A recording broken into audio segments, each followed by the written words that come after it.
நம்ம இன்னைக்கு ஹரியாலி சிக்கன் செய்ய போகிறோங்க. அதுக்கு 2 பச்சை மிளகாய், இஞ்சி வந்து ஒரு துண்டு எடுத்துக்கலாம், பூண்டு ஒரு 10 பல் எடுத்துக்கலாம், ஒரு கைப்பிடி புதினா, 2 சின்ன வெங்காயம், ஒரு கைப்பிடி நாட்டு கொத்தமல்லி. இதை நம்ம அரைச்சி எடுத்துகிட்டு வந்துடலாம். தேவையான அளவு நம்ம உப்பு சேர்த்துக்கலாம். இதுக்கு 250 கிராம்ஸ் அளவுக்கு சிக்கன் எடுத்துருக்கிறோம். அடுத்து நம்ம அரைச்ச பேஸ்ட் ஆட் பண்ணிக்கோங்க. இதை நல்லா மிக்ஸ் பண்ணிக்கலாம். இது என்னென்னா மேரினேட் பண்ணுறதுன்னு டைம்னு பார்த்தீங்கன்னா ஒரு 30 மினிட்ஸ் வந்து அப்படியே மேரினேட் பண்ணி அப்படியே விட்டுருங்க. நல்லா ஊறிடும்.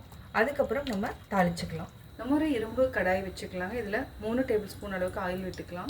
1/4 டீஸ்பூன் சீரகம் சேர்த்துக்கலாம். ஒரு இருக்கு கருவேப்பிலை, ஒரே ஒரு பச்சை மிளகாய் சேர்த்துக்கலாம். இது நல்லா வதக்கிட்டு நம்ம ஒரு பொரியாக நறுக்கி வச்சுருக்கிற வெங்காயத்தை சேர்த்துக்கலாம். இது நல்லா ஒரு 2 மினிட்ஸ் வரைக்கும் நீங்கள் சிம்மில் வச்சுட்டு வதக்குங்க. வெங்காயம் வதக்கிடும். 1/2 டீஸ்பூன் அளவுக்கு தனியாத்தூள் சேர்த்துக்கலாம். 1/2 டீஸ்பூன் வரமிளகாய் தூள் சேர்த்துக்கலாம். சேர்த்துட்டு நல்லா வதக்கிடுங்க. 30 செகண்ட் வதக்கிக்கலாம்.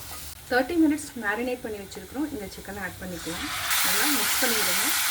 இது ஒரு 2 மினிட்ஸ் வரைக்கும் சிம்மில் வச்சுட்டு நல்லா வதக்கிக்கலாம். இன்னும் கொஞ்சமாக தண்ணி விட்டுட்டு மூடி வச்சுக்கலாம். செக் பண்ணலாம். பருப்பு சூப்பராக வெந்துருச்சு, கிரேவியும் ரெடி ஆகிடுச்சு. இப்போ நம்ம ஆஃப் பண்ணிவிட்டு வேறு பாத்திரத்தில் மாற்றிக்கலாம். Hariyali chicken ready.